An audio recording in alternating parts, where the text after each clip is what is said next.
This is The Scoop, a weekly regional roundup of stories from remote radio stations in British Columbia.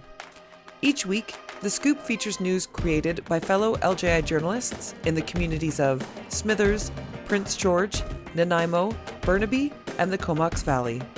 LJI is the local journalism initiative, and it's how your best local news is funded on these participating stations. Now, let's see what's happening this week in BC. Today in The Scoop, the Vancouver City Council is pursuing low-income transit passes. Danny Nesvaderani at CJSF in Burnaby has more. Caterpillars crawl into Prince George, Lheidli T'enneh territory, but set to fly off by month's end. Ian Gregg at CFUR Radio in Prince George dives in.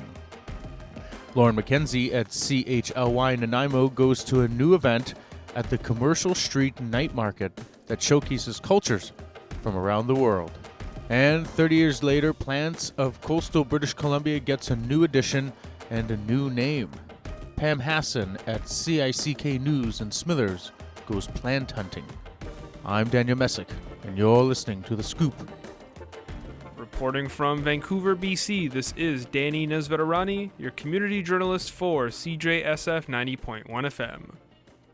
During a June 3rd Vancouver City Council meeting, City Councillor Sean Orr put forward a motion to create a low-income transit pass for Vancouver residents earning less than $40,000 yearly. The original motion called on city staff to work with the Lower Mainland's Transit Authority, TransLink, to develop a $25 per month transit pass. The motion was unanimously approved, although with a few amendments. The amended motion now directs city staff to advocate to TransLink and the provincial government to fund and implement the low-income transit pass, rather than Vancouver City Council and city staff. To find out more about this low-income transit pass motion, CJSF reached out to its author, City Councillor Sean Orr. During our conversation, Orr explained what originally spurred him to pursue this motion for a low-income transit pass in Vancouver. Well, it's sort of been a long time coming in terms of, COPE and my party has long advocated for affordable transit. My predecessor, Gene Swanson, as a part of a campaign called All on Board, was able to get free transit for kids under 12. Of course, there's an opportunity to increase that to teens as well, up to under 18, and that's something that I've been looking at. But really, it was this group called Movement Metro Vancouver Transit Riders, and they've just been doing a lot of advocacy around the low-income transit pass. I met with them, I think last fall, and they had a number of sort of like asks for transit, and I was heading to UBCM. And I said I'd try and raise it with the minister, and I did. But you have at UBCM, you have 5 minutes in a room with all the councillors and one MLA, and it's really difficult to get anything in there. So I decided to move a motion on it, and I did a bit of research and looked at all the other cities that are doing it, and Vancouver's one of the only cities in Canada that isn't doing it, and I thought we should be leaders in this and not sort of playing catch up. I think this is especially one of the most expensive cities on the planet, let alone in Canada. So it just seemed like a no-brainer, and I'd been sitting on it for a while, actually. The way that council moves, you're trying to plan your weeks, and I knew there was only a few coming up because FIFA's here, and so there isn't a lot of meetings during this time. The next one is actually July 15th. And in July, I think 28th or 29th is actually the last meeting before the election, the last chance. So I was just trying to strategize when to fit it in, and I did so the other day, and it passed, but it passed with some amendments, of course. As we mentioned earlier, the motion did pass unanimously, although it did receive some amendments from other city councillors, specifically from other councillors who believed that it was not in the city's jurisdiction to fund the project, and that they should advocate for the provincial government to support the low-income transit pass. Yeah, I mean, it's part of a larger trend that the majority does. There's actually an article about it in the Georgia Strait about how if they, if they don't want to look bad voting no on something, they'll just amend it to sort of be meaningless or just water it down. I think the biggest one, and the one that spurred the article was a motion by Councillor Fry actually to amend asking for a sex worker planning position. And that really sort of initiated the article. But this is a practice that has been going on for months. They just, really weaken a motion, and they'll change anything if it has anything monetary to do with the city. They'll be like, no, they'll cut that out. And so in this case, we were looking at, grants. We were looking at, staff time and things like that. So they switched it to just purely an advocacy motion, and I'm fine with that. It didn't really gut the motion like some of the other times when they do it. Lastly, it can be difficult to know where a motion like this ends up once it's been taken to the provincial government. So we asked Sean Orr what he thinks the next steps may be in advocating for a low-income transit pass in Vancouver. That's a really good question because I've had a few motions, and oftentimes when it leaves council chambers, it's just kind of like into the ether a little bit. And it's like kind of out of my hands in a sense. When I pass a motion, they don't go, okay, great, here, like we'll expect to hear from us in 6 months. Like it just kind of goes into that kind of bureaucratic machine, and it comes back at some point. Maybe we'll get a report or something maybe in the next year. Or I passed a motion recently on really bright LED headlights, and again, road safety and public safety. And I was asked the same question. I'm like, I don't know actually, but it turns out Transport Canada actually did a survey where they released it across the country. A Bloc Québécois MP actually brought a parliamentary petition to ban these LED headlights. And then, of course, it went to the Federation of Canadian Municipalities, which just happened last week in Edmonton, where delegates from across Canada overwhelmingly voted to support changing the regulations on these bright LED headlights. So that's one thing where, like, I didn't know at first, but that it does happen. There is this sort of kind of slow churning thing that happens. And so, but even then, like now after FCM is going to advocate now to Transport Canada to change the regulations. So it is kind of now out of my hands, but a lot of that's kind of a big feeling when you pass a motion in council. It's like, I don't know, now what? Like, what happens next? And I am so new, right? So it's like, oftentimes it's like, okay, I guess now on to the next thing. And that's just it. Like, everything moves so fast.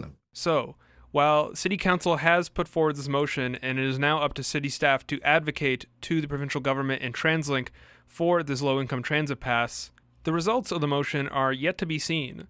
As things progress, CJSF will make sure to reach out to Vancouver City Council, TransLink, and the provincial government to learn more about how this motion is progressing. This has been Danny Nesvaderani, your community journalist for CJSF 90.1 FM. This is Ian Gregg reporting for CFUR Radio's Due North on 88.7 FM. This initiative is made possible by the Community Radio Fund of Canada through the Local Journalism Initiatives program. Find our news stories online at frequencynews.ca or CFUR.ca. Recently, in Prince George, Lheidli T'enneh, the scourge of the tent caterpillar has been spotted. To address this infestation, first we must know the enemy. And helping us understand the enemy here today is the University of Northern British Columbia's arthropod expert from the Faculty of Environment. That's Dr. Dezeen Huber, entomologist. Thank you so much for joining us today. Hi there. Really good to meet you. I'm really happy to be here to talk about our friends, and some people might say enemies, the forest tent caterpillars. Yes, in all seriousness, caterpillars are not the enemy. They're a part of our integral environment. I'll also mention here that the forest tent caterpillar is also known as Tangu Dagai in the Lheidli T'enneh Daketh dialect, which roughly translates to hairy leaf bug. And there's actually a plaque explaining this on the Millennium Trail, which surrounds the Bull area of Prince George, Lheidli T'enneh. And this is a species that is natural to our ecosystem. This is not an invasive insect. Is that correct? That is correct. Forest tent caterpillars and there's several other species of tent caterpillars as well. They all live happily here. They've lived here long before anyone at all has been here. And we live in a forest, really, even though we don't think about it oftentimes. We might be walking around our concrete jungle and see very few trees, but we are smack dab in the middle of a forest, and so we share our environment with many forest creatures, and these are some of the fascinating ones that occasionally show up in large numbers to remind us of that fact. All right. So the 10 caterpillars that have, not the 10 caterpillars, the tent caterpillars that have been spotted around our town site recently, this June 2026, how do they fit into the bigger ecological picture? What's their role? Yeah, I think everyone would be happy if there were only 10 caterpillars. But yes, there are many tent caterpillars. They have a lot of different roles. They're always here. So, I mean, we think when we see them, oh man, where did they all come from? They're always here in small numbers. Sometimes there might only be sort of 10 in a given area. But then they really ramp up quite rapidly sometimes. When they do, they eat leaves on deciduous trees. They particularly like poplar trees, but they'll eat other tree leaves as well. And so that can cause some sort of short-term damage to trees. But trees typically recover. Trees are pretty tough things. They sit there and they take, quite a beating from all sorts of fungi and insects and other things that are always feeding on them because they can't move around. So they have all sorts of defenses and also ability to recover from these sorts of assaults. So we don't need to worry too much about the trees in general. If a tree gets, attacked for several years in a row, it might die. But in terms of the role, things that we do know these tent caterpillars do, especially when they build up in these large numbers, is they take a lot of the tree material and they recycle it into the forest floor. So they're pooping all over the place, putting nutrients into the forest floor during a time of the year when nutrients might not normally be there. And then they also open up the canopy so more sunlight gets through. So certain plants down on sort of lower canopy plants, shrubs and herbaceous plants might get a little bit of a boost in a few years where they get extra fertilizer during their growth stage, where they also get extra sunlight. Plus forest tent caterpillars, I mean, we generally don't eat them. If you look on the internet, there's a guy that supposedly made wine. Sometimes these are called armyworms, and there's a guy that supposedly, I think he's in Minnesota, made wine out of armyworms. So it's possible, but most people don't eat these things in any way, shape, or form. But birds and small rodents and other things like that will eat them in their caterpillar form and then also in their moth form later on. Interesting. So they're not toxic, actually, in that case, I assume. I mean, like I said, I've never tried to know, but I don't think they are toxic. They do have little tiny hairs all over their body, and those little hairs can be a little bit irritating. So some people actually react reasonably strongly to them and get rashes. The hairs will sort of break off into your skin. You don't want to get them in your eyes. Sometimes if there's a lot of caterpillars around, the hairs sort of start breaking off in general. There's a bit of this hair dust floating around too that some people get allergic to. But as far as I know, they don't have any particular toxins in their body, and a lot of things will eat them. Lovely. Almost like a pollen season, we might get a caterpillar haircut season where their hair clippings are flying around. That's a nice thought. Yeah, exactly. Right. Are there factors that accelerate their presence, like, the amount of heat we get? It was kind of unseasonably warm for a while. Perhaps that was a factor, precipitation and the presence of it or the absence of it, anything like that. There's a lot of research on this. I mean, these are widespread insects. They're across large ranges. So different outbreaks in different areas could be caused by different things. It certainly is possible that a lot of drought can weaken trees and some of their defenses and their chemical defenses in their leaves. They aren't able to produce as many chemical defenses, and then caterpillars do well in one year or the next year or whatever it happens to be, and their populations start building up. There are definitely factors we know that drive them back down once their populations get large. It's sort of like any other organism. If we, like humans, if we all crowd together in a crowded dorm, or we spend a lot of time in large numbers, we start to spread diseases among ourselves as well. And there's some diseases which will kill a lot of caterpillars. There's also parasitoids, little wasps and flies and stuff that start to build up in their population once there's a lot of food for them, being the caterpillars, and those sort of drive the numbers down again. So we get these sort of cycles across the landscape. One area might have a ton of caterpillars, and an adjacent area might not have very many, and it's a little bit hard to predict. And they sort of seem to move in waves across the country a little bit too. There's some people that sort of describe it that way, some modelers as well. Some modelers? Yeah, people who do mathematical modeling of ecological phenomena. So they will look at all of the different factors involved in a population, for instance, the type of predation, the longevity, the amount of food available, reproductive capacity, all of these other things. And they try to find ways of describing phenomena that they see on large landscapes, for instance, in a mathematical sense. And that can help develop hypotheses then we can go out and test in nature. So if somebody says, hey, this mathematical model that I made to describe how caterpillars outbreak in a certain area seems to indicate that, this particular parasitic fly might be important in their decline, that gives us, it's like, well, there's a hypothesis. We can go out then and start looking for that fly and its numbers and test various sub-hypotheses related to that. Interesting. So there's not one critical factor that's going to send the caterpillars into the neighborhood. It's a big variety of things. And the verdict's kind of out. It's a topic of discussion as to what can and does not accelerate tent caterpillars in your neighborhood. Yeah, I guess I would agree with you on that. Most ecological phenomena have many factors that play into whatever happens to be going on. If there was one thing that was going on that I can guarantee by now we would have found a way to stop that one thing from happening, for instance, in a city or some other place. But it's usually a number of factors interacting with each other.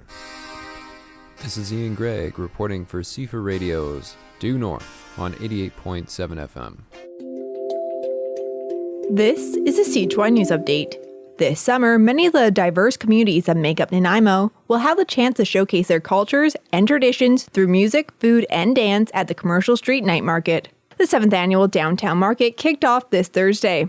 This year, the Greater Nanaimo Chamber of Commerce, in partnership with the Central Vancouver Island Multicultural Society, will be hosting a new Around the World tent that will allow market goers to learn about various different cultures and parts of the world. Located in the middle of the market at Diana Krall Plaza, the Around the World tent will be hosted by different organizations of Indigenous, immigrant, and international cultures who will be able to represent their vibrant cultures with food, storytelling, traditions, music, and performances. For the opening week, the Snuneymuxw First Nations showcase their cultures with speeches, dance performances, and music. CJY spoke with Liette Massey, interim CEO of the Greater Nanaimo Chamber of Commerce, at the opening night for the Commercial Street Night Market. She says every Thursday, a new organization will get the opportunity to host the tent and showcase their cultures. You will be able to see the Hungarian Cultural Society, Vancouver Island Bhangra, or Crimson Coast Dance. Various organizations will be on stage each week. She says each organization will be able to take the stage and showcase their cultures. There'll be dance, there'll be cultural teachings, there'll be storytelling, food. Expect something different each week, depending on the organization and the culture that's coming to represent. With the Around the World tent, the night market is looking at making this year the most community-focused edition ever of the night market by featuring local performances, vendors, and food trucks. With the market just kicking off, Massey says they're looking forward to seeing what downtown Nanaimo has to offer. I am looking forward to seeing all the crowds fill up the streets and become a really lively place for downtown Nanaimo. Angela Velkar is the executive director for the Central Vancouver Island Multicultural Society. CJY spoke with her as the market was underway.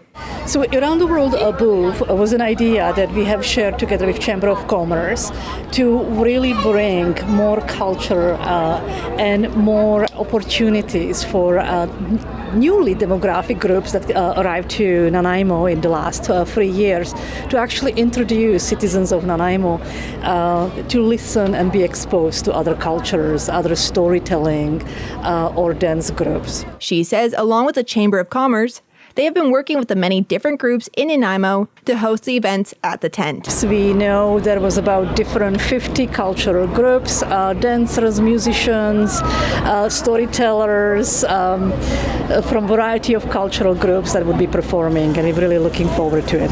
It's our first time, and I think this is a great opportunity for us and for cultures to showcase what their history and tradition and folk is about. She says she is most excited for this tent to be a way for people to show diversity in Nanaimo and give people opportunities to learn. Embrace, ask questions, showcase your curiosity. It's okay to ask people, I would love to learn more about your country, I would love to learn more about your culture. Ask about food. Food always brings people together, right? The Commercial Street Night Market will be running every Thursday evening through August 27th from 5 to 9 p.m. downtown Nanaimo. For CHY News, this is Lauren McKenzie. This is CICK News.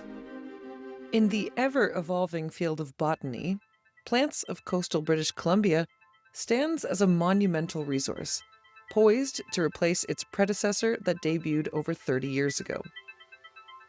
Authored by renowned botanist Jim Pojar and his collaborators, this new guide not only updates the foundational knowledge of plant life in the region, but it also reflects the significant changes that have shaped our understanding of these vital ecosystems. As Jim told me in our interview on the picnic table in his beautiful backyard, the past 3 decades have seen substantial shifts in plant taxonomy, driven by advances in DNA barcoding and a heightened awareness of the impact of invasive species.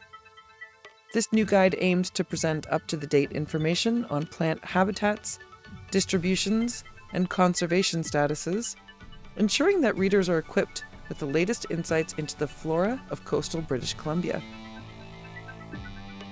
With over 500 pages of detailed descriptions and stunning photographs, this guide is designed for a broad audience, from seasoned botanists to casual nature enthusiasts.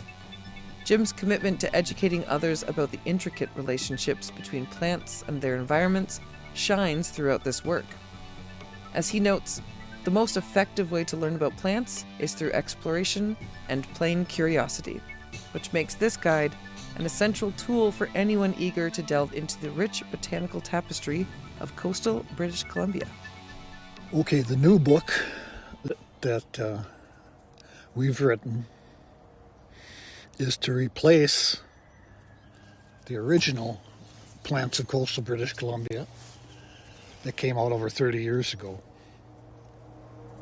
And a lot has changed since then, so we wanted to update the information, also include more of the flowering plants, or the so-called vascular plants, the ones that have conducting tissue, and then because a new guide incorporating the taxonomic changes, the changes in names, the accumulated information about habitat and range, because that's been changing, the impact of introduced invasive species, because they've really come on in the last decades, and in some cases the status of the plants in a conservation sense, whether they're secure or threatened or rare and endangered, because that has been changing as well. And then sort of overarching everything is climate change, especially climate warming. And we tried to incorporate that into the book as much as possible. But it's pointless to try and predict what's going to happen. Right, yeah. But it's already happening. Yeah. The impacts of resource use, and in particular forestry, are everywhere in this coastal region. And so we discuss things like vanishing old growth, big treed old growth, and the industrialization of the forest landscape, converting huge areas that once were covered with forests that were, 300 years old, and now being replaced by young forests that aren't allowed to get older than 70 years because they're managed on a short rotation. So that's a massive change. Even though it's still a forested landscape, it's not the same sort of stuff. And yeah, another advantage to a new book, not just updating an old one, the photographs are so much better now. Yeah. But yeah, the photographs are fabulous. In fact, that's one of the I would say the big accomplishments of our work over the years in working with the Forest Service, I'm talking about Andy and I, we were able to clue a whole generation of foresters into plants and what they could tell them about the ecosystem. Along with just foresters, there's the public. Over 3 decades, this field guide has become an essential companion for naturalists, educators, and enthusiasts alike. Like Sibylle Huesler, a former professional forester and research scientist whose work addresses the dynamics and diversity of plant communities and ecosystems. I met Sibylle at her lovely home in Smithers to discuss her review and the way that she's used the book as a naturalist and professional. When the book came out, Plants of Coastal British Columbia... 1994. And you wrote a review. Yeah, I wrote a review. And, I knew most of the authors, so it wasn't, independent. I don't remember if someone asked me or if I just thought, I should write a review. I think that's the case.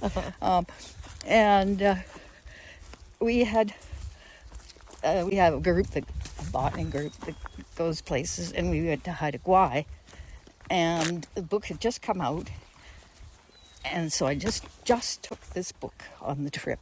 We all go and we botanize for 3 or 4 days, and so we were all over Haida Gwaii, and normally I would come with this whole suitcase full of all the old plant books that you needed to figure out what was out there, because, let's go around here.